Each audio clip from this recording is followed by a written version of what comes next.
Hey guys, Mars Naked here, bringing you another Dragon Ball Z Dokkan battle video. And so, obviously, earlier today we had the reveal in the news of the Vegito Limit Breaker Super Saiyan 4 Dokkan event coming soon.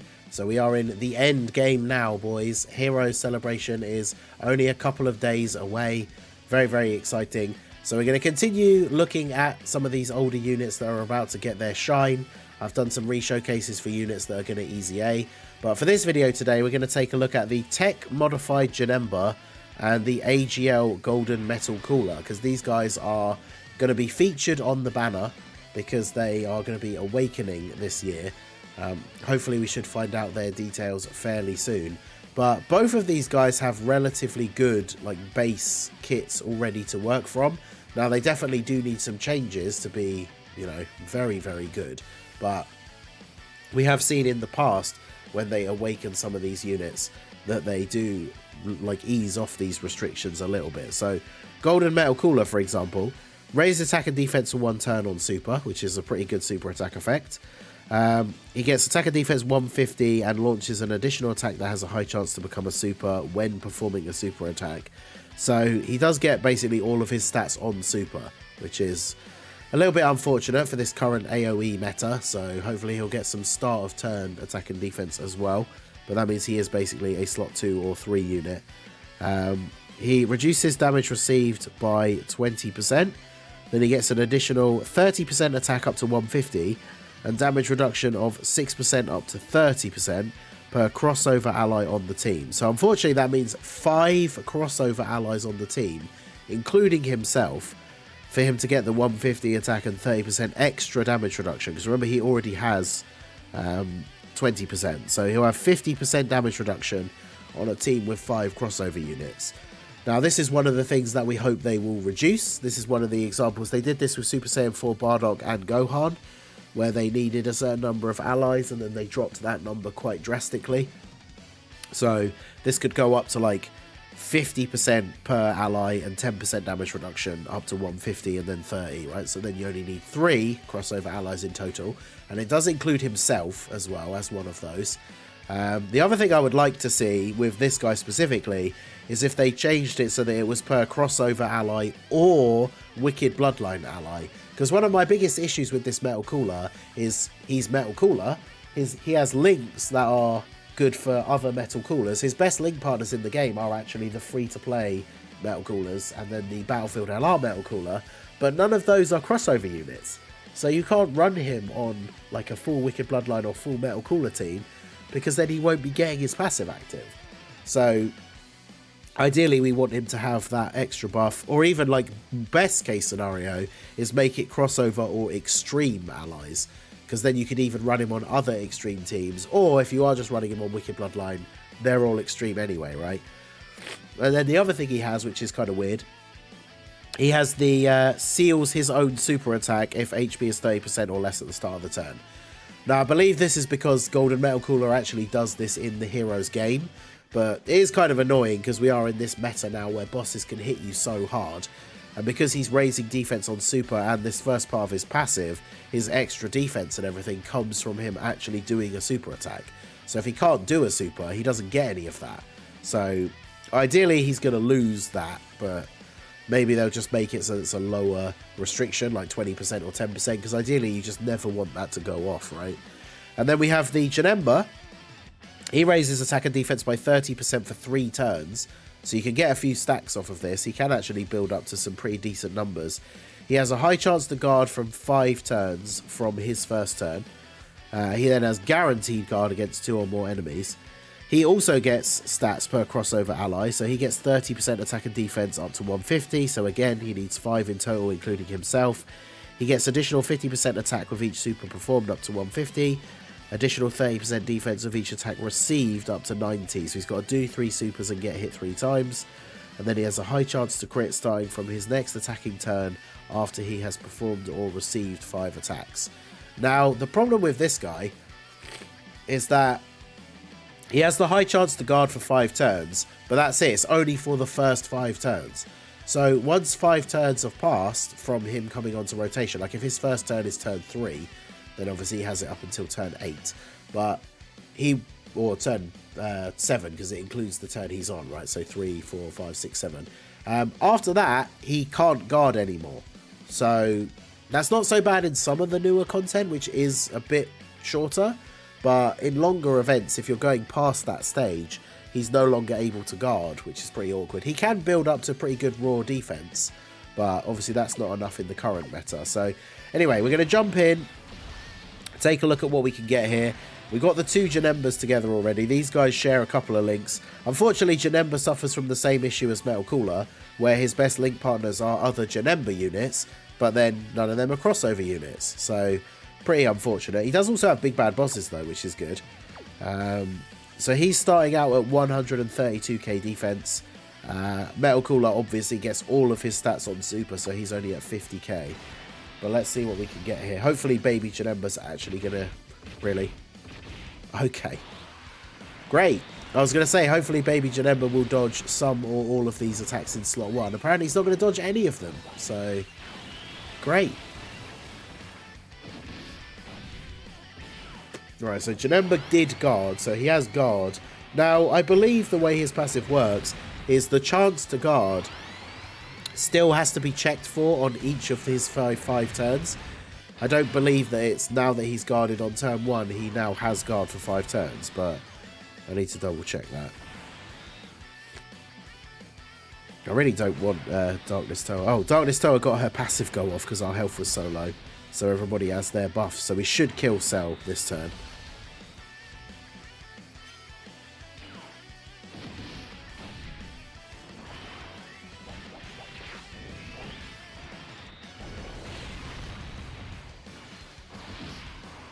I say that, but it all depends on the RNG, because Golden Cooler can do some real damage if he actually gets his multiple supers off, but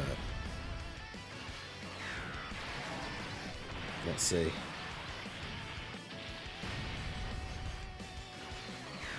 Alright, well, here he goes.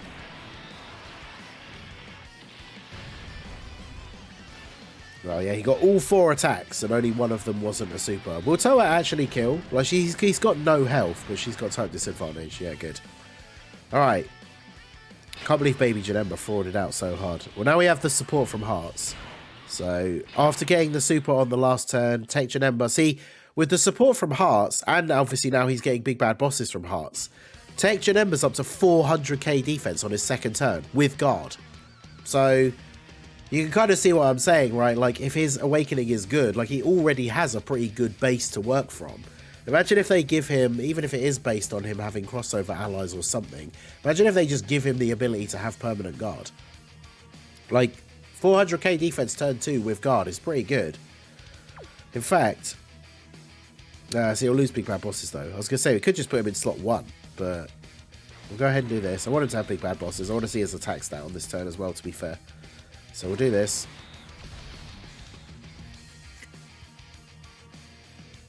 I'll grab this for you. Hey, Baby Janemba actually dodged this time. Yeah, I would say that's pretty impressive for an unawakened SSR. 400k defense and the potential to guard.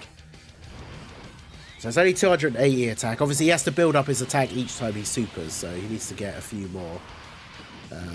Yeah, see, this turn he didn't guard. So you do have to re-roll. Like, the guard effect for the first 5 turns is checked every single turn, which I think is a terrible design. I know when he first came out, his passive worked differently, and then they had to fix it slightly. So hopefully when he awakens, they just kind of change that, right? Because very awkward. Now, unfortunately, I wanted to run these guys together, but he's got 112k start of turn. He already has 20%. No, he has 30% damage reduction because we're on the full crossover team. He'll get the extra 20% when he attacks. I don't know if it's better to just run like this as the rotation and have the Golden Cooler floating, because he does share Cold Judgment with Hearts, which is extra defense. Because unfortunately, like, these two, neither of them are slot 1 units, but on a full crossover team, like, Golden Cooler is probably his, like, best link partner. We'll try out the 1 turn while we're still this early in. Obviously, if he eats a slot 1 super, that would be bad, but we'll see how this plays out here. Okay, 19k from a normal. That's not terrible. So he's at 3.9. So remember, he's now getting that massive buff from his passive, and he raises attack and defense for 1 turn on super. He gets this guaranteed additional attack that has a high chance to become a super. Unfortunately, it wasn't.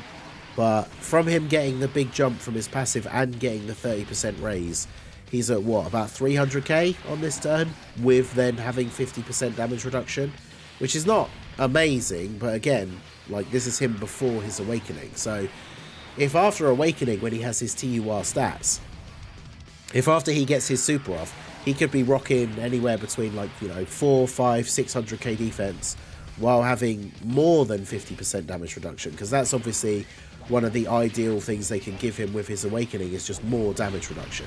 Like in this AoE heavy meta that we have now, his start of turn damage reduction, which I guess is the one from the allies, that should be higher, and then he can still get the extra like 20% on super. But imagine if it was like, you know, the allies, say they did give him what I said, the super ideal best case, oh my god he's awesome scenario, where it's like 10% damage reduction per crossover or extreme ally, up to 50%. So start of turn he has 50% damage reduction, and then he's going up to having like see now now JANEMBA's at almost 400k without big bad bosses. That's really good. So yeah, then he's got 50% damage reduction start of turn, but then he's going up to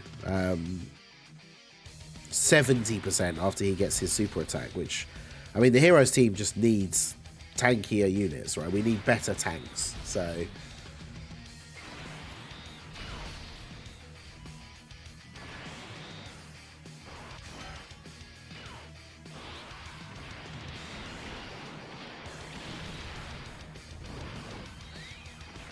yeah, TEQ JANEMBA's still currently seeing it around 300. I mean, he was at about 300k, 3 million, I should say, last time without having big bad bosses. But yes, he didn't get the guard this time either, but we did get a couple of dodges. So, I mean, like I say, if they give JANEMBA a more consistent way to get guard with the kind of defense that he's rocking, like, he actually could be pretty good. Cell healing in slot 1 is quite good for us here as well. So yeah, start of turn he's at 112. It's what, 150 he gets on super. So basically when he super attacks, he's getting another like 150k. So he's going up to just over 250. Then he gets the 30% on super. So he's going up to over 300k after one super attack, and then has 50% damage reduction, which is not enough for the current meta, but that's him now, unawakened. So I would say that is pretty good. It's just like I say, he has issues with like both him and JANEMBA being locked on having so many crossover allies, and then obviously, like, you know, this guy gets all of his stats on super realistically. Double super now means we're going to be at around 350k defense, and then if you get a triple, you're going up to potentially 400 with 50% damage reduction, which is pretty good. And obviously all the big tough bosses in the new like red zone and stuff like that are all extreme. So these units are not going to be suffering from the extra damage that extreme bosses do to superclass units. So, I mean, these guys definitely have big potential. We might die to this. I don't think Golden Cooler did enough supers to get the big damage reduction. Oh, did he? Actually, how many did he even do?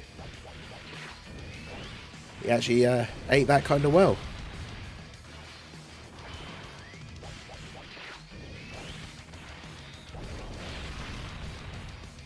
They better just give him guard. Yeah, because one of the things I could see him having is, like, he has a chance to activate guard in the first 5 turns by, like, getting hit. And then he just has guard forever.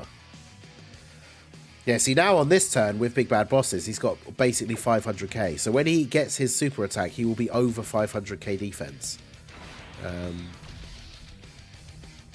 Oh, you're stunned. I should have put JANEMBA in slot 1 just to get an extra super. I didn't realise he was stunned. I'll just not hit the nodes here, right, so that the JANEMBA can get, because we want to see TEQ JANEMBA get as many attacks as possible. But yeah, Golden Cooler did eat that in super. I'm a bit surprised. I know, like, this second form cell isn't the hardest hitting boss or anything, but he definitely did eat that pretty well, so I'll take it.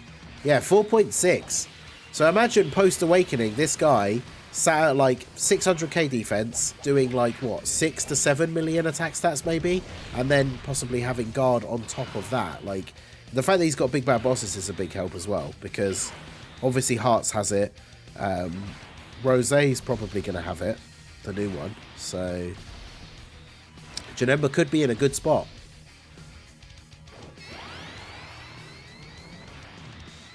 But yeah, both of them do need that little bit of an extra oomph, right? They ideally need that crossover thing cut down or just changed, right? Like for Metal Cooler, add in Wicked Bloodline or Extreme. For Janemba, add in, I guess they could like, who would you add in to figure in the other Janembas? Because it wouldn't be like movie bosses. What other categories did he share with the other Janembas? It's like Corroded Body and Mind, I guess. Which would be interesting, actually, because some of the other, like, well, I guess they're all crossover anyway, so it doesn't matter. But the other masked units are on Corroded Body and Mind. But yeah, maybe make Janemba crossover or Corroded Body and Mind. Or Accelerated Battle, he shares with the other Janembas. Just to make it a little bit easier for him to get that full thing, right? So, alright, let's try out our boy. He's not going to have big bad bosses, but I want to see him eat these attacks from the AGL cell. So we're going to do this. Hearts probably dies. I don't want to lose the Hearts support, so he's probably going to die in slot 3 here. But I think we've seen a pretty decent amount from these guys here.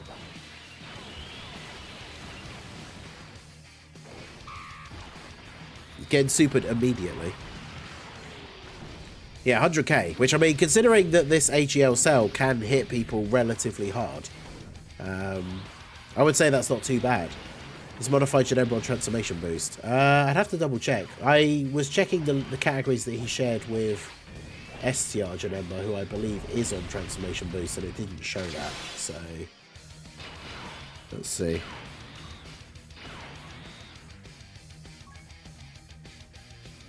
Yeah, he's only on crossover Dragon Ball Heroes, Corroded Body and Mind, and Accelerated Battle, unfortunately.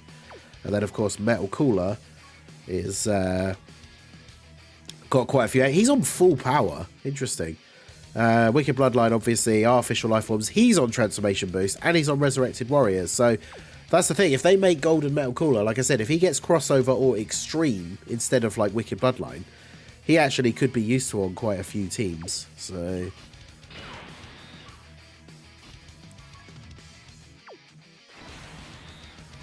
yeah, we'll do this as the final turn. But yeah, let me know what you guys think down below in the comment section. Both of these guys, I feel like, have very solid bases that they're starting from. So their awakenings do have the potential to be very, very good. They just obviously, ideally, want to make them good outside of just the Heroes team. Because if they keep those crossover restrictions and they don't add in other categories, these units can still be good. It just means they'll only be good on those teams where you can run the crossover allies, right? Because like Wicked Bloodline, for example, does have the Cooliza support unit who is a crossover, but I believe that's like the only one. Now obviously if they do, we haven't had any inclination yet, but if they do the easy A's for those 3 Xenoverse units, the Physical, Mirror, Tectoa and Intamigra, that would be quite good for these guys as well, because they're crossover units. But obviously that just remains to be seen whether we will be getting those. There's been no teaser or anything for those.